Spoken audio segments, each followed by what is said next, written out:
instead of finding the characters with the most powerful stories first, we want to find the video first.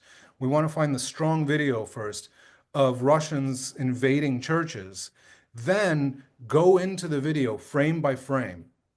Find the people who are depicted in the video, the ordinary churchgoers, parishioners, who by this time, most of them have escaped and fled to other parts of the world or other parts of Ukraine. And then we sit them down for the interview. So there's a lot of research that goes into making this documentary, and most of our money at the moment is being spent on hiring local journalists who are looking for this footage, which is actually really difficult to come by. Although the phenomenon is widespread, there are a lot of reasons why people don't want to share the footage, security reasons. So Ukrainians, knowing that, delete material that could be suspicious to the Russians from their hard drives, from their phones, especially when they're about to flee. They're going to go through checkpoints. They know they're going to get searched, so they clear everything off of their data. But it's really important from my perspective that when you're seeing the interviewee speaking about the terrible things that happen to them, you're also seeing those terrible things happening to them. I'm constantly looking for new ways to get ahead of the disinformation. And I really believe that this is going to change the situation, and that we need to speak to conservative Christians in a language that they already care about. We can't just go to them and tell them, you should care about Ukraine because it's the right thing to do.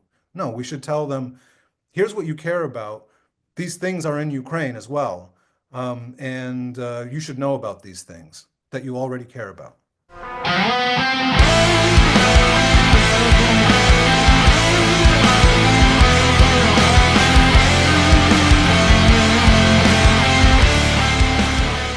Welcome to Talking Ukraine in English. I'm here today with Simon Ostrovsky, who is a documentary filmmaker, a journalist, who's worked in the region, former Soviet Union, Russia, Ukraine for many years, and has done many interesting projects outside of that. But I think people listening to this podcast probably know him best from his time working for Vice News and doing the dispatches called Russian Roulette, both from Crimea and the Donbass area.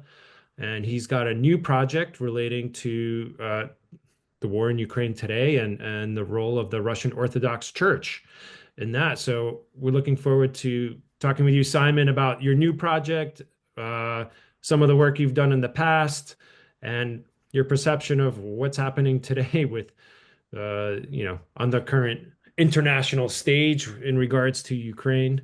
So very glad to see you again, and that you found some time to chat and come on and have a conversation. Yeah, thanks for inviting me. I'm really glad to be here. It's been a while. I feel like the last time I saw you was maybe even on the Maidan while it was still happening. That's 2016. I have a photo. Yeah, in person, at least. Yeah. That's the last time we saw each other. So it's a lot's happened since then. Yeah. But my current project is about the Orthodox Church. It's also about the Russian occupation and how that has impacted Christian communities in Ukraine. And I think a lot of people, when they think about Ukraine, they think about it, as a Orthodox country, and don't really delve any deeper into it than that. But actually, Ukraine has a very diverse set of denominations and religious beliefs, and there's a really large minority of evangelical Christians, disproportionately large, particularly in the areas that Russia has occupied. So in the east of Ukraine and in the south of Ukraine. The more Russian-speaking areas of Ukraine are the ones where the evangelical churches had made the biggest inroads. And this is going to be news to a lot of people, but the Russian state is very opposed to churches that don't fit into the Orthodox mold. And particularly Protestant churches, evangelical currents, are viewed with particular disdain by Russia, and they consider them to be enemy organizations, essentially, because they look at some of the evangelical churches that have appeared in Ukraine as outposts of Westernism, American outposts, and basically organizations that have links to foreign countries, which automatically makes them fall under suspicion. Is The that Russians because have is that because a lot of like American missionaries would come out there and try to set up these churches? Is that the reason why? that's part of the reason. I think that Russia just looks at things that don't fall within sort of the normal scope of things as alien and suspicious. So, conformity is a big theme in Russia. And so if there's people out there who are very convicted in their beliefs, um, it kind of means they're outside of the control of the Russian system because they have values that are stronger than whatever allegiance they may have to the Russian authorities. And that on its own is enough to elicit a draconian reaction from the Russian authorities. Because we see this in like all aspects of Russian government, not just when it comes to religious belief, but when it comes to all kinds of, beliefs in, democracy and the freedom of speech and like other types of values that undermine in Russia's view, their monopoly on power. All of those things have to be eradicated. And this is just one more thing in a long list of things that need to be gotten rid of because they are not totally controllable by the Russian state. It's a widespread phenomenon. It's really hard to overstate how bad the situation is. Literally, thousands of churches have been shut down in the occupied areas. And when I say shut down, I don't mean just, closed and a lock has been put on the door, although that has happened in a lot of cases too. But the pastors have been expelled. The church communities, the parishioners themselves have had to flee. The ones who have remained have had to gather in secret and pray in their own homes rather than going to the church, which isn't accessible to them anymore. And in many, many cases, the church's property has been expropriated by the Russian state and repurposed and turned into something that they use for their own needs. So there are cases where a church has been turned into a branch of the Russian culture ministry. In another case, I've even going back to 2014, 2015, I visited a church that was, when I still had access to the occupied areas, I visited a church that had been turned into a military barracks. I know there's a evangelical church in Berdyansk that has been turned into a health clinic. And in another part of the Zaporizhia region, one has been turned into a regional office for the United Russia Party. So, the number of things that they do with church property is limitless, seemingly. But the fact is that they're stealing this property and then using it for their own purpose. And I feel like it should be a much bigger scandal than it is, because Russia is, from the other side, trying to push a narrative of, in the United States in particular, of Ukraine being the country that's suppressing the Russian Orthodox Church in the areas that Ukraine controls. And they're trying to make it seem like the process of churches that were loyal to Moscow converting their loyalty to Kiev, they want to make it look like a form of Ukrainian suppression. But what it really is just the way that Orthodox churches are organized is very different than, say, the Catholic Church, which has, the Pope and the Vatican, and then every church around the world um, respects the Pope, and that's the reason the Vatican is an independent state, is so that there's no sort of question about the patriotism or allegiance of both the leadership in the church and the people who follow the church in various different countries. Orthodoxy is very different. Uh, each national Orthodox church has its own head. And obviously, Ukraine used to be a part of Russia, and the churches in Ukraine looked to Moscow for their leadership. That has changed. Ukraine is an independent country now, and many of the churches have converted their allegiances to Kiev. This has been a process that has been happening slowly for a long time. What's happening to the Protestant evangelical churches in the areas that Russia controls was something that changed overnight, and that happened with the use of extreme violence. Yeah, I mean the Russian Orthodox Church, it's seen as like I guess like the fifth column in Ukraine, where it's that they're people in that involved at that part of the church that are basically like operatives for Russia, right? I mean that I know that's how Ukrainians perceive it, and there've been priests who've been caught, maybe radio, sending coordinates of Ukrainian army movements and things like this back to Russia. So it's really seen as something more than just a typical church as we know it in the West. It's fair to say that the Russian Orthodox Church functions like an arm of the Russian state, for better or for worse. So there's not really the separation of church and state that the Russian Constitution calls for, and that many modern constitutions call for.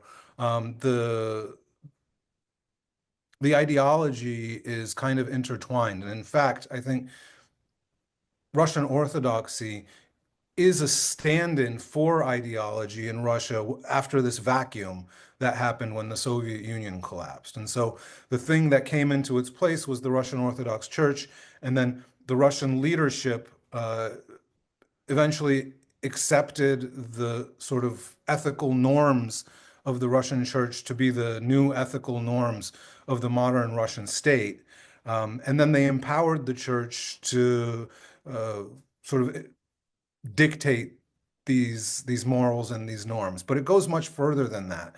And I think a lot of people, I mean, I just did. I just talked about the Orthodox Church being an arm of the Russian state. But sometimes it's helpful to look at it from the other perspective. You can look at the state as sort of an arm of the Russian Orthodox Church because the Patriarch Kirill has a lot of influence on Putin, and in fact, a lot of the ideological backing for the war in Ukraine comes directly from the Russian Orthodox Church, which has fully supported the war and sort of provided an ideological foundation for reasons for the war. So, Kirill will literally stand in front of thousands of soldiers in formation and tell them that going to fight and die in Ukraine is something that's going to get them into heaven, which is, little better than what the Taliban promised its followers, or movements like Al Qaeda or ISIS. There's not a huge difference there. So in Ukraine, though, in particular, in the occupied areas, the role of the Orthodox Church has been one of encouraging the military to wipe out sort of spiritual competition. Mm. So other spiritual organizations, other churches, the Russian Orthodox Church sees as competitors, and now they've instrumentalized the military to get rid of that competition and to be the only ones sort of left standing. Especially when we're talking about other Christian denominations, because I don't think that there is a huge phenomenon of the Russian forces coming along and like closing synagogues or closing mosques.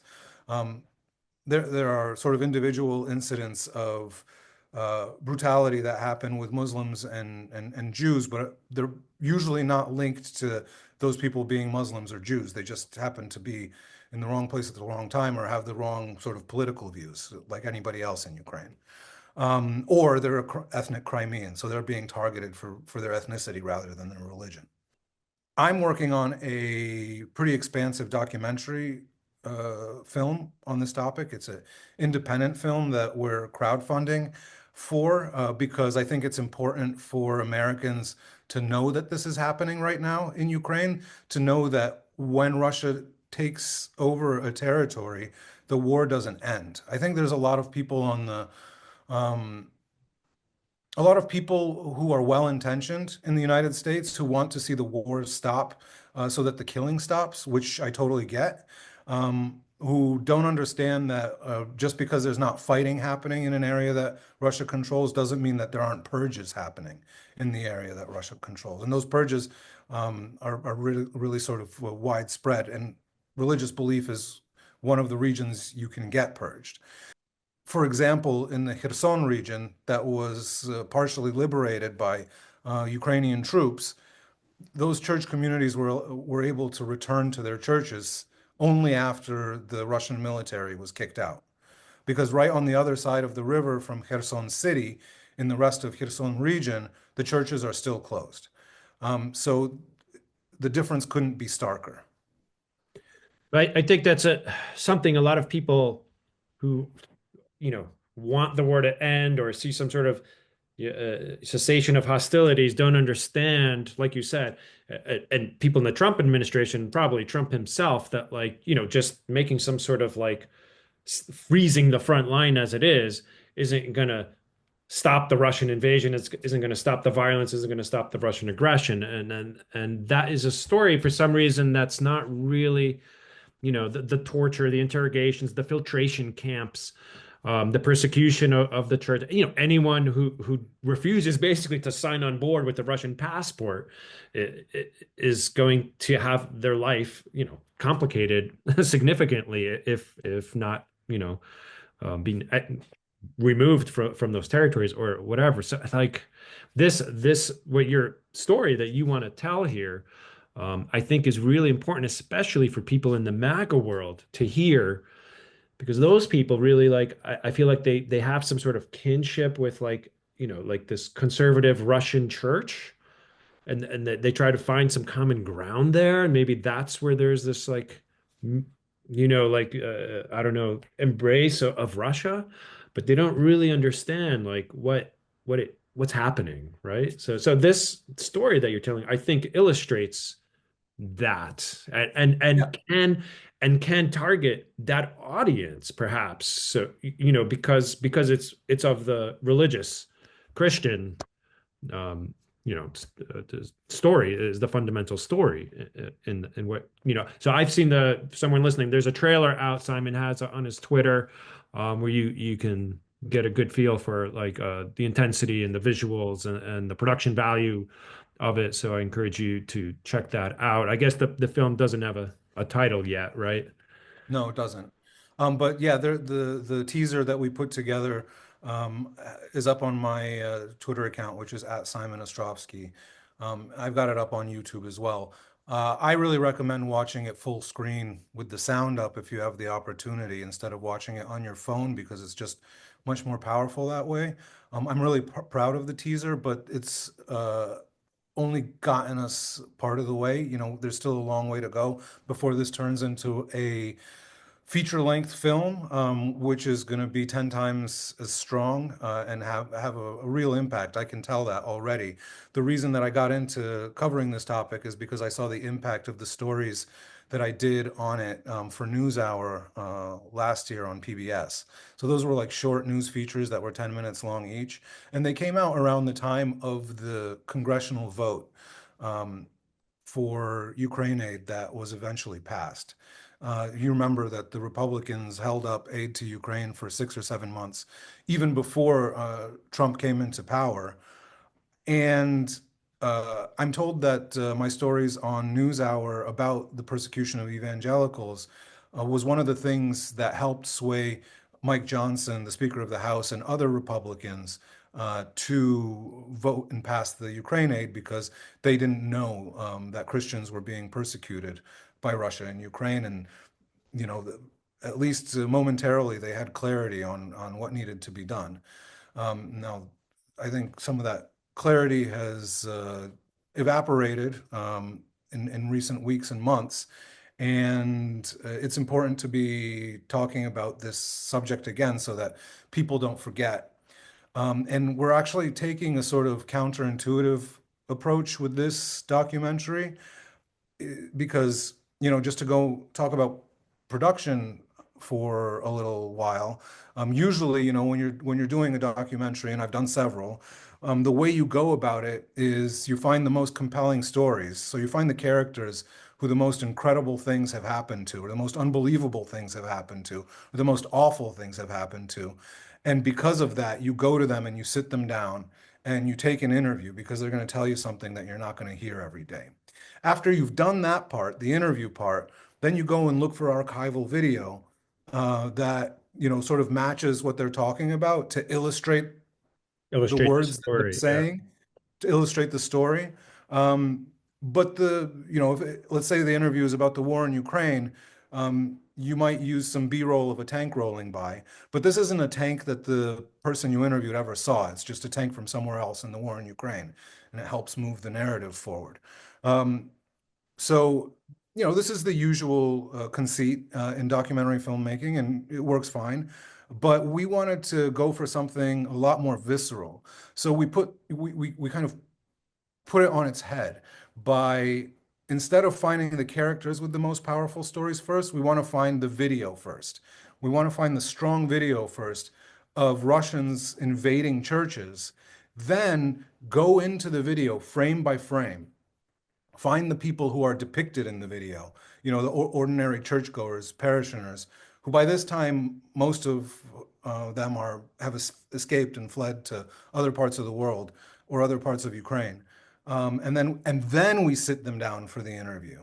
So there's a lot of research that goes into making this documentary, and most of our money at the moment is being spent on hiring local journalists who are looking for this footage, which is actually really difficult to come by. I mean, it's like worth its weight in gold when you do find it, and you have to grab at it with both hands.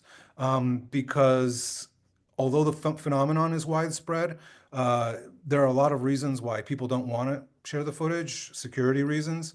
And also the Russians have taken a lot of it. When they come into any institution that they're going to raid or occupy, the first thing that they do is go to the room that has the servers and the hard drives that the CCTV gets recorded onto. Mhm. Or, if they grab a group of people that they want to filter, put through filtration camps, um, that entails, getting their phone out and seeing what's on it, to find out whether they're, Ukrainian patriots. And so Ukrainians, knowing that, delete material that could be suspicious to the Russians from their hard drives, from their phones, especially when they're about to flee. They're going to go through checkpoints. They know they're going to get searched, so they clear everything off of their data. And so that makes what we're doing really difficult, which is why we've had to hire a team of local journalists to find it, to find the footage.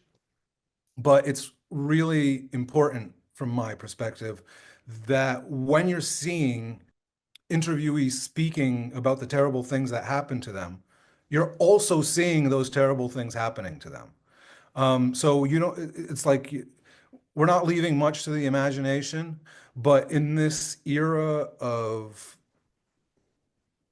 Like the disbelief, post-truth era, right? Where like right, you can find whatever truth you want out there. Someone's telling that version of reality, right?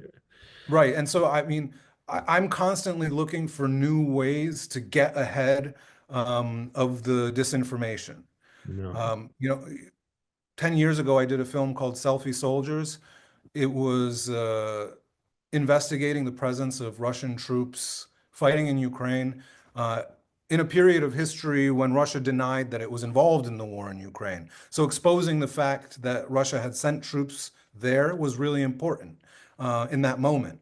But disinformation online was already rife. And if somebody posted on Twitter, say, a photograph of a Russian soldier in front of a damaged building, with the caption, "Here is a Russian soldier in Ukraine. Moscow is lying about its involvement." The subtweet to that by somebody who supports Russia could be like, "Prove that that's in Russia. That's a photograph from Chechnya. That's a photograph from Georgia. This is fake." And suddenly the person who's seen the tweet is like, they don't know what to think. Is this a fake photograph or is it real? So I decided to geolocate some of those photographs myself. I found the pictures of the Russian soldiers. I investigated who the Russian soldiers were, and then I investigated where they took the photo. And then I went to where they took the photo and took a picture of myself sort of posing in the same position as the soldiers, like, you know, holding like a fake rifle or whatever, in the same place so that the viewer could see that I had personally gone out of my way to travel to the place where the photograph was taken to prove that it was taken in Ukraine. And then, it was much more difficult to argue that it hadn't happened. Fast It forward was to, it was quite brilliant, Simon. I remember when it came out. I mean, it was just like, wow, like this is just. I mean, it was just like a genius move, in the terms of this Russian disinformation campaign, which was going strong. It was like, what the fuck can you say? Like yeah. here's the proof. Here's the proof. You made the case, right? You connected the dots. You made the case. Did it have an impact? Do you feel like that people's minds were changed, or did people? What was the response to that? Because this is something one of the things I wanted to ask you about was like, you make these documentaries with the hope that they're going to have some sort of impact on people. So Yeah. I mean, it's always hard to measure impact. Sometimes you'll get little clues that your work is having an impact, but usually that's by accident. Uh, you can measure impact, in terms of the number of views that your work gets, right? So then you're influencing public opinion. That's hard to measure as well. But if, the film got millions of views, which it did, then, you've had an impact on those millions of people who have watched it. Um, Sometimes you get more concrete, like sort of evidence of your work moving the needle, changing the situation on the ground. Like with the NewsHour pieces that I was referring to earlier about the Christian persecution, I know for a fact that one of the senators in Congress forwarded one of those videos to all of his Republican colleagues in the Congress. So, even if that video only got a couple of 100,000 views, 50 of those views were really important, and potentially had a really big impact because a couple of weeks later or a week later, they voted to pass Ukraine aid. I'm not taking all the credit for that, but that's why I'm saying it's difficult to measure the impact. But what you have to remember when you put in this work, and sometimes it's months or years of work, and then you sort of put it out into the world, and you're getting feedback from your friends and colleagues and relatives, and you're getting feedback online, you know, you never know what kind of a role it's playing in the wider world, but you have to imagine that it's doing things that you can't know about. And you ought to get some satisfaction from that. And I think cumulatively, my film Selfie Soldiers and then the 111 episodes of Russian Roulette that I did in Ukraine at that time, I think did have a big impact because I still hear from people today. People underestimate, the importance of sort of young men in our political um, culture. And Vice, where I worked, was an outlet that was predominantly watched by young men. Today, with the second election of Donald Trump, we know how powerful that constituency can be as a voting bloc. And a lot of them were moved to vote for Trump and Republicans by online personalities who got them to sort of change their way of looking at the world. And at the time when I was working for Vice, um, those people were part of my constituency, and they ended up finding out that Russia was lying about Ukraine, and those are views that they carry with them until today. those particular young men aren't young men anymore. But they're sort of like in their early 30s, and they're like a big segment of the population that I think knows what happened in Ukraine, and as a consequence, supports the United States assisting Ukraine, because despite all of the efforts of the Republicans and the Trump administration to sort of portray Ukraine as a bad friend, um, opinion polls consistently come back from the United States, with the majority of Americans saying we should continue helping Ukraine. And then the numbers of people saying that they support Ukraine are even higher than the numbers of people who say, we should give them physical assistance. So you have like really large segments of the American population who've never been to Ukraine or Russia, but for one reason or another, are supportive of Ukraine's plight in its fight. So I think there is an impact from these stories and from what we do, and that's why the Trump administration is fighting against such a strong current in the culture here in the United States. And I think in large part, that's why when they experimented with lifting aid from Ukraine, um, that experiment ended, I think in under a week. But pretty quickly, the assistance resumed because I think they realized that it was a shit show, with the public support for it. There was no public support for it. There was support with Trump loyalists, and that's it. I do want to get back to Vice and also your film, but while we're on this topic, what do you think is Trump's angle? Like, why is Ukraine a bad friend? Why is he trying to convince? Why are the Trump administration trying to convince people that we shouldn't support Ukraine?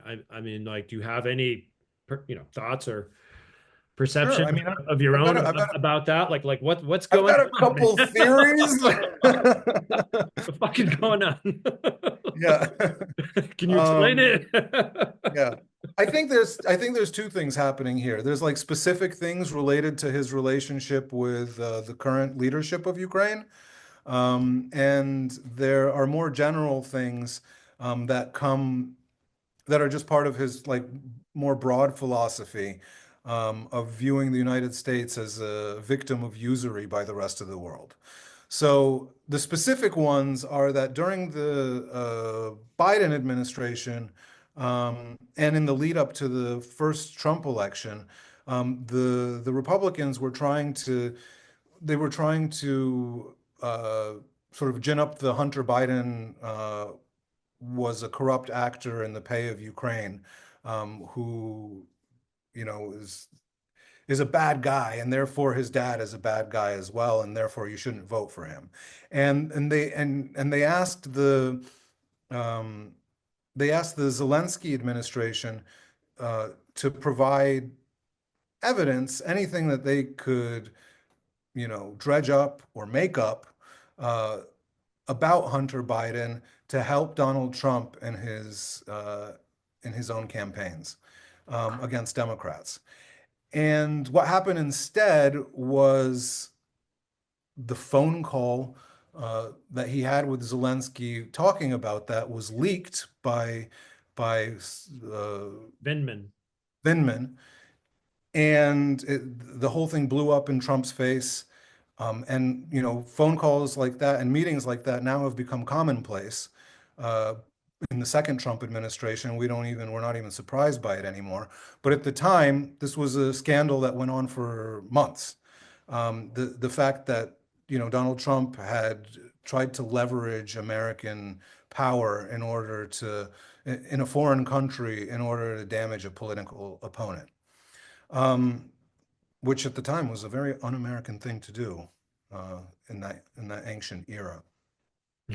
Um, and I think he still hates Zelensky for that. It's as simple as that. But then uh, on top of that, he just views anything that Biden did, he's going to do the opposite of. And anything that Europe is doing is a is like a trick to milk the United States of its resources and for getting nothing in return. And Ukraine is like part of that.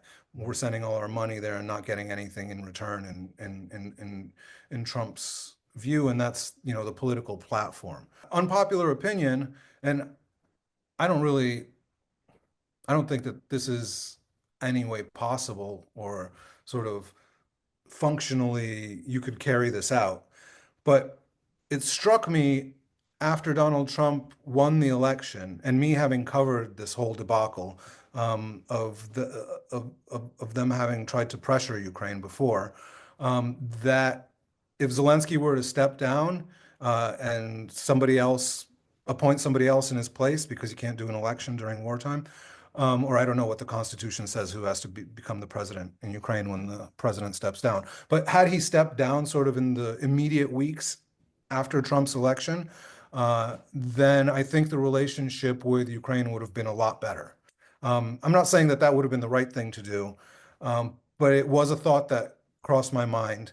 And I was like, because knowing how vengeful Trump is and how long he'll hold a grudge, which is forever, that that a lot of the friction that Ukraine has with the current administration could have been avoided. But it's hard to fathom that his like personal emotional, vendetta against Zelensky is like held hostage to the whole Republican Party. Like the whole Republican Party is just going along with that, like guys who are hardcore like Ukraine supporters like Rubio and like supported military aid to Ukraine and were big Ukraine supporters are just quiet. Like you're not hearing anything really. I mean, some Democrats here and there, but from Republicans, there's no John McCain Right. anymore. Yeah. You know, Um, it's sad. The Republicans have advocated their role as a check on power. And it's not unique to the situation with Ukraine. It's everything, right? yeah. So Ukraine is just like one of a dozen issues that the Republican Congress isn't pushing back on when various norms that we've had for centuries get broken. Yeah.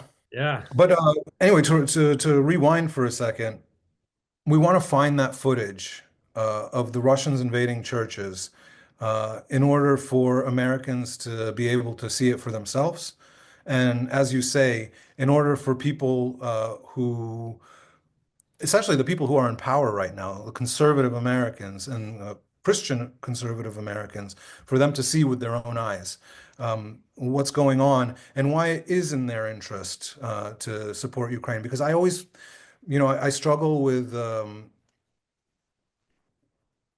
people who wonder why various different groups aren't interested in doing what's right and aren't interested in watching stories about this or that tragedy around the world.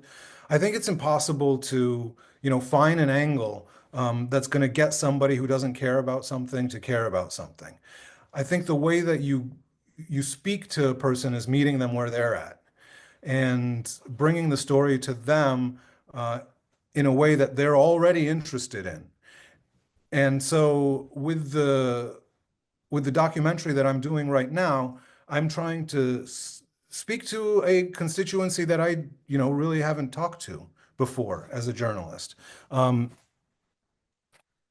that may have been a mistake, but if I didn't do it now, it would be a massive mistake because when you're on talking on NPR or talking on this podcast or any number of other outlets, you're mostly preaching to the choir. So it's like almost like you're wasting your breath because you haven't convinced anybody of anything new, but you've helped them pass some time. So I guess that's nice. With this, I feel like life is short and you have to be really specific about the things that you dedicate your time to. And I want to dedicate my time to things that are going to move the needle, to things that are going to have an impact on the ground, and things that are going to change the situation. And I really believe that this is going to change the situation, and that we need to speak to conservative Christians in a language that they already care about. We can't just go to them and tell them, you should care about Ukraine because it's the right thing to do. No, we should tell them, here's what you care about. These things are in Ukraine as well. And you should know about these things that you already care about. Leads me to ask you this question, like, what's your plan for the film once it's completed? I know you still have to raise money, and that's still a long ways away. But if you're going to go, say, on PBS, maybe those people aren't watching Oh, this no, no, no. PBS. This isn't going You to know, so PBS. so like, how do you get it to the right messenger to reach those people? Like, do you have any sort of ideas? Like, okay, I mean, if it's on Fox Yeah, News, they'll watch it, right? Like, so yeah. how do you deliver it? How can you deliver it to them in a way that they're actually going to like engage with it? So yeah, the platform that it comes out on is really important because, even if like CNN Films came to us and said, here's a couple 100,000, $500,000 to finish this thing, but you have to put it on our platform, then that would be counterproductive. And not only would it, not help, it would actually, uh, damage the situation further because there's no trust of CNN and CNN is fake news, right? So anything that comes out on there isn't, it was by definition isn't true. So the entire point of what I'm doing would be subverted. So you're exactly right. And I am doing outreach in like a number of different directions. If any of the listeners of this podcast uh, have ins with conservative platforms or Christian platforms, or cable channels that lean right, um, then let me know. Get in touch with me. Simon.ostrovsky@gmail.com. How about Uh, reaching out to some of these like churches? I mean, some of these Protestant right, and it's evangelical a lot of churches directly, like they're yeah. yeah. A lot of the outreach is going to be direct, and I've already begun doing some of that outreach in an effort to promote my documentary and in an effort to get the story out about what's happening. Like for example, I did a seminar with a aid organization that operates in Ukraine. It's a small one. It's called Dignity Aid. They're really great. They help people with humanitarian like supplies and medicine and food, that sort of thing. And they are not affiliated with the Church of Latter-day Saints, but they're founded by people who come from the Mormon community. And so their donor base are Mormons, just because the people who founded the charity, that's who they know. And so the people on this seminar were religious people, believers who were finding out about this topic from me for the very first time. And that's how we spread the word organically. I need to do a lot more of that. I want to do screenings in mega churches in Texas. I want to go on Christian radio. I do want this thing to end up on Fox. That would be like the dream, Yeah. for it to come out there. And I think that the Fox viewers would be actually really interested in it. It'd be something that wouldn't be a tough sell in terms of getting people to watch. So, you and I are sort of thinking along the same lines here. Yeah, I think it's important to have those partners, try to get those partners and get the message beyond the echo chamber. So, you know, Totally. Yeah. And outside of this topic, um, a lot of journalists and activists out there should be finding ways of reaching these communities instead of screaming into their echo chambers, bloody murder.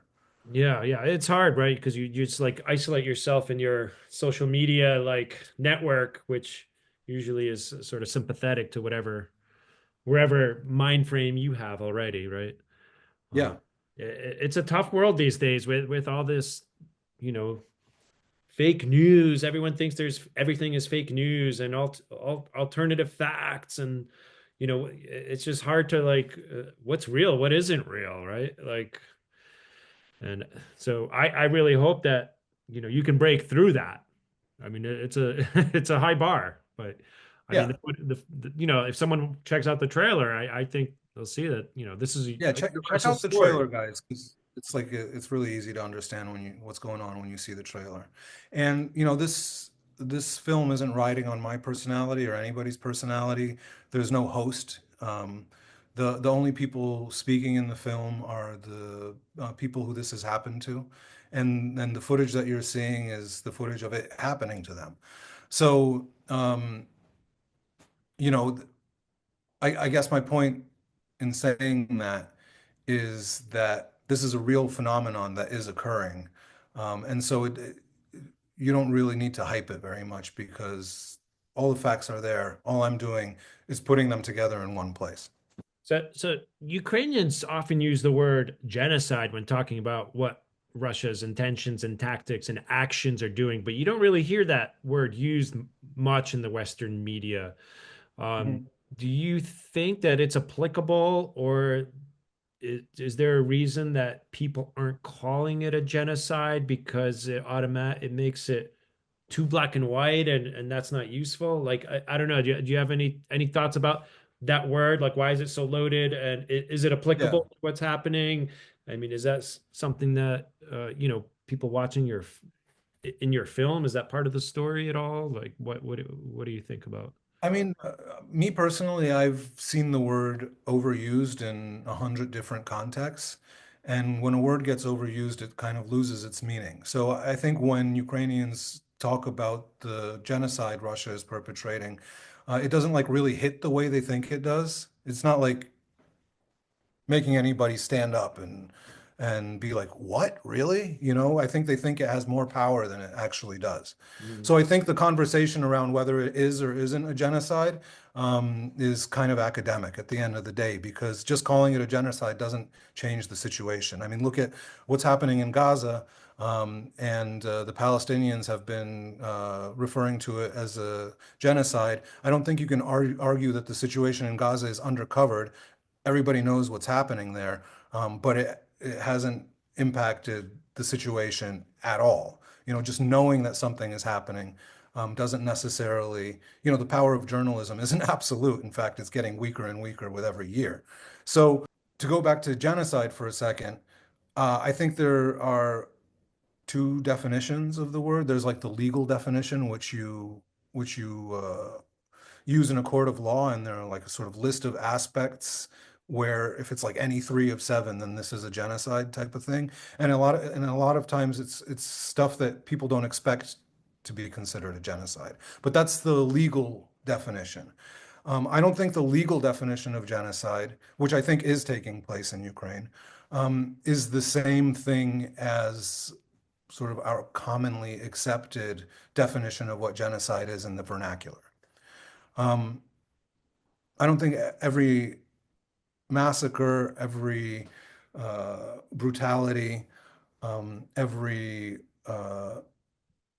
case of ethnic cleansing is necessarily widespread enough for it to be a genocide in the common understanding of the word, right? I don't know if you agree with me, but I think that most regular people using the word, throwing it around um, in conversation, consider it to mean that a significant proportion of the population has been killed, like more than half. And then it's a genocide. mhm. That's what I think people think. And we're not there in Ukraine. We're not even there in Gaza. I guess for Ukrainians, they probably think that there's a systematic, like attempt to annihilate, their culture and people of their nation, Yeah, regardless of whether they're civilians, soldiers, or right. whoever they are, like just And that's across the completely board. true. And that is happening, and it is systematic, and it is premeditated. And that's why it fits the legal definition of what a genocide is, because those are things written out in international law by the United Nations that, like, if you have the things that you listed happening, then this is a genocide. And if they ever, arrest Vladimir Putin or some of the other top leadership of Russia and they're put in front of the Hague, they could be convicted of crimes against humanity and genocide for those reasons, right? But I still don't think that that changes the perception or the usage of the word commonly. And when I'm doing like a news report or an article or a story, um, I don't feel it's my obligation to sort of be in line with what the vernacular, or not the vernacular, sorry, the jargon that the aid community uses, or with the specifics of the legal community. My job is to explain what's happening in the simplest terms possible, that the biggest amount of people are going to understand. That's what I see as my job. Um, and and so, for example, you'll do a story about a bunch of people fleeing an area um, because of conflict and strife, and you'll refer to those people as refugees because they are seeking refuge. And then you'll get some know-it-all like NGO person who works for the World Food Program and will be like, actually, those are internally displaced people because they didn't cross an international boundary. I'm like, my readers don't care, you know? I also wanted to ask you, like, what, because you've interacted. I mean, you spent time in Crimea, you spent time in Donbass. You're a Russian speaker, you can speak Russian, and I think that gave you like a unique access, because you were able to interact with, these Russian soldiers, the pro-Russian separatists. I mean, what was your takeaway as far as like what's driving them? What's driving this hatred? What's driving them to come onto, this other country, this other territory, and you know, uh, under the umbrella of, okay, where we're coming to protect Russian speakers, but they're killing Russian speakers mostly in those regions, right? Those are Russian speaking Ukrainians, or a lot of them were Ukrainians who had pro-Russian sympathies, but that's changed because of these tactics. But like, I don't know, like what's the mentality? What's driving them? How are they justify their actions? I guess is what I'm asking from sort of like what you've seen in conversations, interactions you've had. Like, I don't How, know. how do Russians justify their actions? Yeah. What's their mindset that they justify this to themselves? Like, okay, it's just okay for me to, rape, torture, kill these person, take these territories, take down this Ukrainian flag, put up a Russian flag. Like, I don't know. Do you have any sort of like, Well, I mean, I think for them, the justification begins at these were always Russian lands and they belong to us and they were taken away from us unfairly. So again, it's this um, grievance narrative, right? That is so powerful that makes it possible for the oppressor to portray themselves as the victim. And because they're the victim, anything they do is justified, right? Because you did it to us first, and this is just like you getting your comeuppance. And I think that that is a uh, massive force behind, not only what's happening in Ukraine, but things that are happening around the world. Um, the grievance narrative is just such a powerful, powerful tool. But when I mean, you know the story of how uh, Crimea was part of the RSFSR within the Soviet Union, meaning part of the Russian Socialist Federative, no, Russian Soviet Federative Socialist Republic. And then Nikita Khrushchev um, connected it to Ukraine. And so people in the, I think it was in the 50s, and so people will glom onto that and use that as an excuse for doing violence or for coming in and, changing the internationally recognized boundaries of a country, because they'll be like, that was unfair, that shouldn't have happened, and therefore we're right and everything you do and everything you complain about it is wrong, despite the fact that Russia has signed treaties with Ukraine, recognizing Crimea as a part of Ukraine. I mean, it's not like Ukrainians are out there just saying Crimea is part of Ukraine. Russians themselves, put pen to paper and said Crimea is part of Ukraine. So, and then they go and change their mind because they weaponize this grievance narrative like Crimea was unfairly taken away from us. Does this remind you of anything? The Chinese unfairly took the Panama Canal from us, or Jimmy Carter unfairly gave the Panama Canal to Panama when it was built by Americans, and that should have never happened. That was unfair.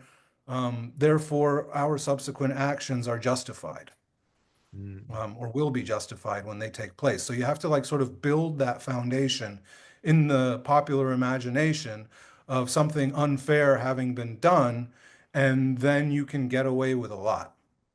Yeah. Yeah. I mean, you have like Vitkov now saying, oh, there were referendums in Donbass. There were, people saying, oh, there was a referendum in Crimea. The people there voted to be part of Russia. You were there, right, when the referendum was happening in Crimea anyway.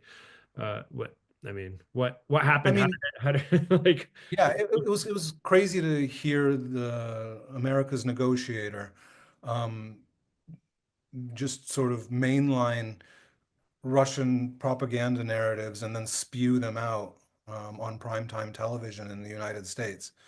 Um, this idea that because the majority of people in a part of a country speak a certain language, that gives another country the right, to own that territory. I mean, to me, that's not logical for 1,000 different reasons. But like, let's just start with how many languages there are in Russia in the first place. Like, Russia is a multi-ethnic state with, I think, around 200 languages. The region of Dagestan alone, I think, is like over 40 languages just in that region. So, are they saying that because based on the fact that people speak a different language, that they should have their own country? That's an interesting thought. Well, why isn't Chechnya an independent state then? Um, why don't the Kalmyks have their own country? Why doesn't Tatarstan have a seat in the United Nations? You have Witkoff sort of uncritically just saying like, yeah, these areas speak Russian, and also, by the way, they had a referendum, so you can understand why the Russians, want those areas. Um, he's just so unaware of the history and what has happened there, and like it's kind of like taxi driver logic. It's like somebody whose entire political view comes from listening to talk radio or watching cable, but who's actually never like been on the ground and experienced the place, or talked to a person from the place, or know anything about it, just like sort of spewing off what comes to the top of their head. And those referendums were carried out at gunpoint. Well, even if there weren't literal soldiers carrying ballot boxes around from apartment to apartment during those quote referendums, like I don't think you have to spend a lot of time convincing people that Russia doesn't have elections and various votes fairly. I think we know that Russia doesn't carry out. Vladimir Putin like wins with like 99% every year, right? So we know that kind of it's like Stalin said, it's not important how they vote, it's important who counts. right. And so with those referendums, who was counting? The Russians were counting. So of course the referendums were won by Russia. Come on, Witkoff. Even you're like dumb enough to know that, you know? Like, what are you? Come on, Yeah, give me a break. it's just like theater.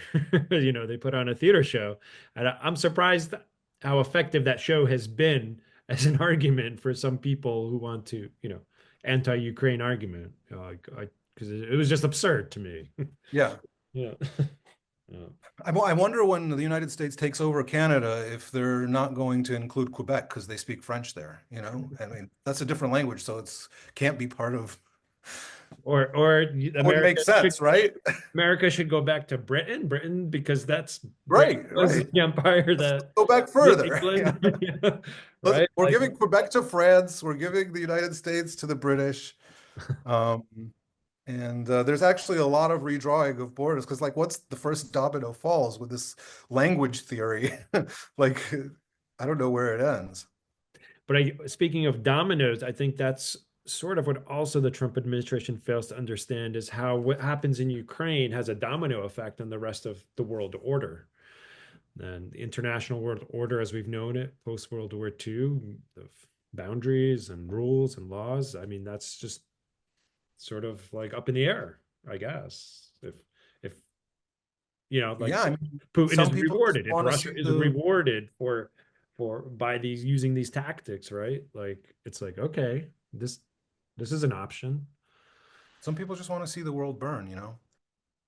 That we're talking about a group of people who see opportunity in chaos. Um, and it's weird because they're behaving like they're not the elite of the country that controls all the leverage now, because they inherited all of this stuff, and now they're breaking it because they're acting like they still it's not theirs yet. Because I think they really believe in this deep state thing, that there's like this grand conspiracy of functionaries who want to control every aspect of our lives, and therefore, even though Donald Trump is the president and has appointed all of the cabinet members, those people don't actually control those agencies um, uh, in real terms, and so everything has to be shaken up and broken apart. Yeah. And I guess it's also part of the Silicon Valley, like sort of tech mantra, which is which has joined forces here with MAGA, which is that you have to move fast and break things. And that's fine when you're moving fast and breaking code. Like, okay, but they're breaking people's lives, and that's a very different situation. And I think, the other domino effect there is going to be the blowback. There's going to be blowback because you can't hurt that many people and for there not to be any consequences. And I don't think we even have any idea of what that's going to be like when the really aggregated people, um, the people who lost everything because of the changes that Trump imposed, um, who feel they have nothing else to lose. Like, what are they going to do? When they're They like, oh, lost their I house. just have a bunch of snake oil here. This is Yeah. this is this is what I was hoping. I was hoping for my life would be better. I'm just stuck with a bunch of snake oil, like Trump's a snake oil salesman, like that's what I mean. Like, Yeah, but I mean, I'm talking about people who are going to lose their house, whose yeah, families are going to end up living in a van, um, people who are going to lose their livelihood. Um, I think, the sometimes it takes a while for those things to have a political effect, but the 2008 financial crash had a profound effect on American politics, but it didn't happen immediately. I think, we got Trump 8 years later because of that. You hmm, know, I think Trump was a consequence of the financial crisis. Now Trump is creating an artificial crisis by putting tens of thousands of people out of work. And it's going to take a while for that to percolate in the system, but eventually that blowback, the wave is going to come crashing back in the other direction. yeah, yeah, yeah. That's how I look at everything. That there's a for every action, there's a reaction. Some sort of reaction to that. It may just take some time. What? Maybe the last question I wanted to ask you, like, if just to get your own thoughts, but if you were, say, in a position to advise the U.S. administration, here's what you should do on Ukraine. Here's how you should behave. Here are some tactics. I mean, what would be your recommendations? Like, how do you think, in the ideal version based on like all your experience and what you know about Ukraine and Russia. Like, Yeah, what would be your advice? Like, how right. do you think like things should be playing out where we are now? I mean, I wish Biden had given Ukraine more weapons right in the beginning, and Russia wasn't prepared for that, and they probably, in the first year could have gotten Russia out, maybe, right? If Yeah. they'd I given mean, them all the tools in the beginning. But I naively thought at the beginning, I was like, well, Biden's got to run for re-election. Wouldn't he want to have a victorious war in his back pocket to brandish in front of voters? So he's going to go all out. I remember my cameraman, like in April of 2022, asking me like what the Americans were going to do, and I'm like, I think they're going to go all in. They're going to give Ukraine everything they want because now that you guys have shown that you can kick some Russian ass, yeah, I thought that um, too. Yeah. Biden's going to want some of that glory. But it turned out that all they wanted to do was manage escalation, which is another way of saying managing risk. So it was a administration that was constantly second guessing itself, and worrying about consequences uh, to an extent that it was counterproductive. Sure, you got to like factor in the consequences of your actions, but they were afraid of any consequences, even little consequences. So they were kind of paralyzed. They didn't lead; they reacted, Yeah, and that's I not. was just about to say that. They were just reacting with like a delayed reaction rather Yeah, than like, okay, here's the mission, here's how we're gonna yeah, achieve it. Let's go. right. I mean, and to me, it would just seem like it would have been such an easy political win. Like, we beat Russia and Ukraine. I mean, bro. And they didn't go for it. They didn't want to do it. It was weird. But I think that, if we were talking about an ideal scenario of what my recommendations to the Trump administration would be to view Russia through a completely different paradigm, to view Russia as a much more brittle regime and weak regime than it seems like from the outside. Because Russia is all about posturing, but there's not a lot behind that posturing. And so if you push back on it, that's where the real house of cards is, not in Ukraine. That house of cards collapses. Whereas Ukraine, when you push against Ukraine, then Ukraine pushes back really hard. And so that's the paradigm that I would sort of want to be shifted so that people understand this fundamental truth about Russia.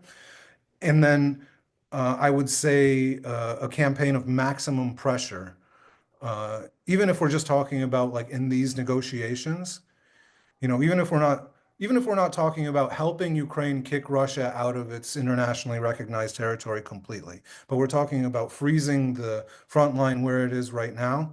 I would say you have to do a maximum pressure campaign on Russia. You have to like close them off from everything. You have to quadruple the sanctions, do an oil embargo, like really hurt them in any way you can economically, and then dangle the prospect of not doing that if they agree to certain terms.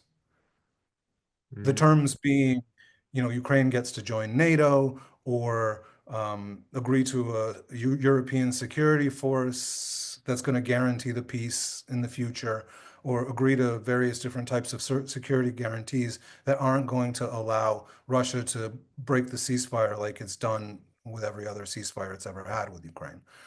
Um, so I think that it's kind of interesting because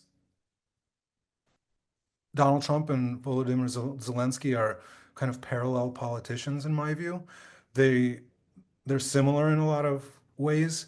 Um, both of them come from an entertainment background. Mm. They're showmen. Both of them had a visceral hate for the administration that came before theirs, like despised it to the point of it being sort of almost like a psychological disorder, Yeah. and sort of making the wrong choices because they were always making the same choice, which was to do the opposite of what the previous administration did, no matter whether it was right or wrong, right? And so Trump has come into this administration with, we're going to do flipsies for whatever Biden did.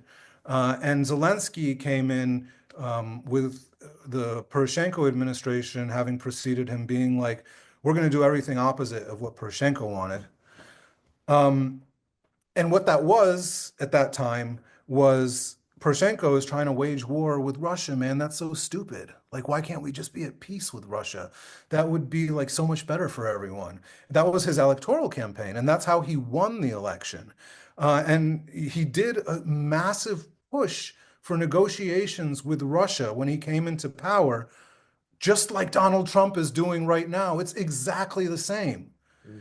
And and it took Zelensky a full-scale invasion to learn the mistakes of his ways. And so I don't know what it's going to take Trump to learn the same lesson. Um, but they're both repeating the same processes. Mm. Yeah, so So I think that's where we're at. And it's sad that we're at the beginning of this process and like the eureka moment hasn't come yet.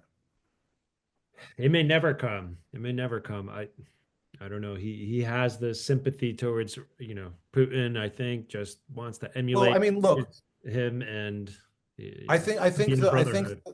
the comparison, if the parallel with Zelensky's full-scale invasion changing his outlook stands, then Russia does some kind of a Pearl Harbor type action against the United States, and then you get it. Like I think that that level of attack can't be ignored, even by somebody like Trump. You know what I Right. mean? Right. Yeah. Yeah. Well, it's a tough times, man. It's tough times. That's for Ukraine. I think that they're gonna have to just like cut off from the US and go with Europe and hold on, and I don't know. Like I just don't see how, Oh yeah, that's like, a whole different conversation. I mean, I think Europe has the resources. It just doesn't have the will. And has it had its Pearl Harbor moment?